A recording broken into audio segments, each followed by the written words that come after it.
2002年5月发生了震惊整个韩国的绑架杀人案。尽管孩子尸体被找到，但他的器官已经全部被掏空。孩子母亲赶来后悲痛欲绝，殊不知他孩子并不是第一个受害者，已经连续有23个儿童相继遇害。然而警方对此却没有任何线索，直到最近一起案件的发生，才让绑匪露出了马脚。小女孩刚走出电梯就被迷晕装进了麻袋，在失踪整整4个小时后，妈妈意识到不对劲，可奇怪的是她没有立即报警，直到身为议员的爸爸回来，才拨打了报警电话。不久之后，劫匪就通知妈妈准备好3亿的现金等待通知。她苦苦的哀求想要听一下孩子的声音，然而劫匪并没有给任何机会。电话被挂断之后，小女孩的母亲因为太过激动而被送进了医院，但警方的行动不能就此终止，于是找来刚被降职的警察燕子代替，因为他有着接近声优的模仿能力。时间很快过去了24个小时，绑匪依旧没有任何通知。就在所有人精疲力竭的时候，桌上的手机铃声突然响了，所有人立马做好监听的准备。燕子谨慎地接起了电话，语气尽量表现出自己十分紧张。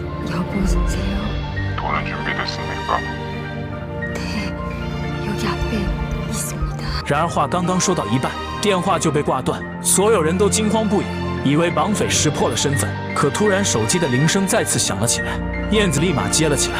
听到孩子的声音，众人的心情也稍微缓和，但绑匪并没有给孩子多余的时间。他通知燕子明天下午让孩子爸爸带钱到指定地点交易，眼看定位追踪马上就可以锁定位置，燕子还想再拖延时间，但电话瞬间被挂断。第二天，孩子父亲来到指定地点后，立马就接到绑匪的电话，通知他将车开到公园的停车场。看来车子一直在绑匪的监视之中，孩子爸爸只能听从指挥照做后离开。尾随的警方也躲在车里严阵以待。不久后，一个男人出现在车子附近，他鬼鬼祟祟的身影立马引起队员的注意。在男子靠近车子的时候，警方立马冲过去逮捕了他。然而经过审讯，男人仅仅是个想偷东西的小毛贼而已，案件一下子陷入了僵局。但是队长感觉绑匪的目的有可能不是赎金，因为这和他们之前的手段并不一样。难道说绑匪有其他的目的？这时女孩的妈妈也清醒后回了家，但似乎她的神情发生了变化，好像在隐瞒着什么。燕子看着她独自坐在孩子床上伤心，同样身为母亲的她上前安慰。可诡异的是，女孩妈妈问她有没有孩子。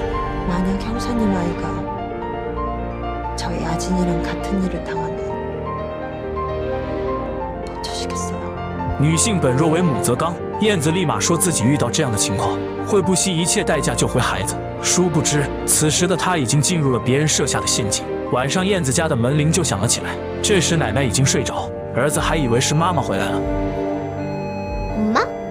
而另一边，燕子就接到了孩子手机打来的电话，没想到电话里竟然是绑匪的声音。绑匪威胁她，之后一切行动要听从他的指挥。燕子瞬间懵了，自己儿子怎么会牵扯进来？绑匪又怎么会知道自己家的地址？她找了个借口，慌忙跑回家中，可儿子已经不见了。她不知道自己该怎么办，也不敢贸然将消息告诉同事。然而不容她多想，绑匪就送来一个快递，打开一看，居然是小孩子的一截手指。孩子的妈妈瞬间崩溃不已，燕子的心也提到了嗓子眼。法医立马对指纹进行了比对，可奇怪的是，只有一个蓝色折纸的指纹与之匹配。燕子瞬间感觉自己快窒息了，因为爱心就是她偷偷放进证物里，那是儿子亲手折的。然而警方并不知情，还以为绑匪同时绑架了其他人，准备再扩大寻找的搜索范围。这时绑匪再次给燕子打来电话。당신아들 손가락이야. 만지도 하고 소독도 잘했으니까 너무 걱정하지 마. 너 반드시 내가 찾아서 죽여버릴 거야. 尽管燕子已经愤怒不已，可现在别无选择，只能听从指挥。紧接着，绑匪打给了女孩妈妈的手机，刚一接通，绑匪就直接让队长接电话，通知他们接下来让燕子带钱来交易。队长也很奇怪，到底是哪里露出了破绽？但是为了孩子安全，还是听从绑匪安排。随后，燕子就带着赎金前往指定地点。面对绑匪的持续威胁，她只能默默地听从指挥。先是中断了和队里的联系，随后又将定位扔在了一辆卡车之上。终于在不断的变换地点后，燕子独自来到一处废弃仓库。在拨打完电话之后，她就听到儿子的呼救声。燕子疯狂地跑过去寻找，不料仅仅是一个音箱而已。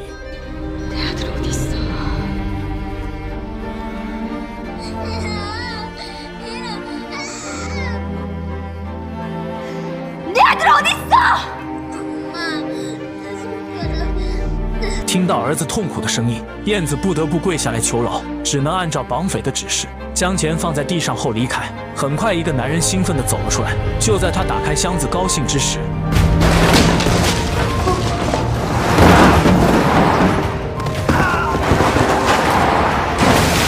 燕子再次杀了回来。他抢过地上的刀子，逼问孩子在哪。可是男人完全是个变态，没有丝毫紧张。紧接着，一个女人过来就打晕了他。当燕子再醒来的时候，小女孩已经被送了回来。燕子惊讶地发现，小女孩之前应该做过大手术。她立马询问有没有见过自己孩子，但此时小女孩已经惊吓过度，一句话都说不出来。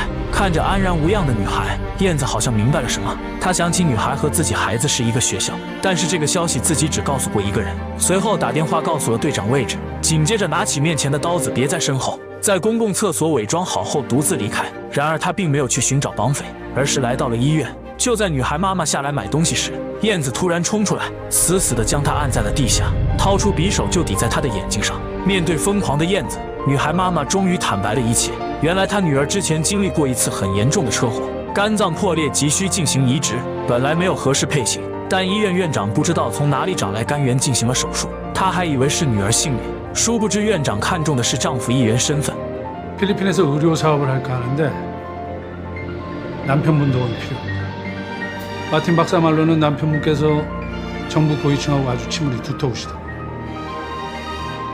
그건 제가 할 수 있는 일. 아진 어머님, 따님께서 이식한 간 설마 우연하게 구한 거라고 생각하는 건 아니시죠? 原来是黑心院长勾结幼儿园校医，校医提供孩子的血型和基本信息，只要经过体检之后，学生身体的各个器官就已经被定价。只要儿童医院的需求匹配成功，不久之后孩子就会被人尾随绑架，先向家长漫天要价索要高额赎金，紧接着就会被送往医院的秘密手术室。在器官被移植以后，孩子的尸体就会被无情抛弃深山。靠着官方身份的掩饰，他们日进斗金。因为女儿的意外，他也被拉进了这个吃人不吐骨头的圈子。然而时间一长，他无法接受内心的谴责，准备退出。但是院长怎么会就此罢休？绑架了他女儿威胁，可没想到他为了救出自己女儿，将燕子的孩子出卖给医院的院长。虽然十分愤怒，但现在关键是找到自己儿子。燕子彻夜在医院门口盯守院长，跟着他来到一座游乐园。他一眼就认出院长见的人就是拿走赎金的绑匪，看来他们就是来分赃交易。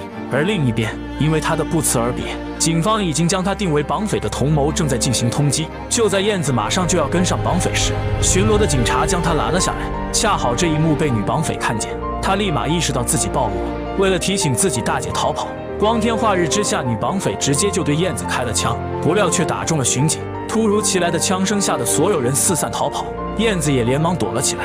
幸好警方及时赶到，直接击毙了嚣张的女绑匪。男人还想营救，被大姐一把拉住。他意识到这下栽了，二人立马开车逃离，准备出国。但是临走前，他不准备留下任何一丝线索。弟弟找到一直在幕后的院长，直接一瓶子就干了过去，打晕之后又用球杆瞬间爆头。随后大姐再次拨打了燕子的电话，将她骗到城外一片树林里，准备让弟弟彻底解决后患，而自己躲在码头上准备随时离开。可没想到弟弟过于自信，并没有直接一枪杀死燕子，而是享受起猎杀的过程。然而燕子毕竟也是警察出身，直接从背后扑倒了弟弟，两人都从山上滚了下去。好巧不巧，一辆车冲了过来，瞬间结果了弟弟罪恶的一生。燕子看到他手机上的短信，立马赶往了码头。大姐见到来人不是弟弟，立马连续向车开枪，洒落的汽油瞬间被点燃，双方都不甘示弱，都开始连环反击。然而燕子的子弹很快就没有了，她想要快速冲过去，但还是不幸被一枪打中。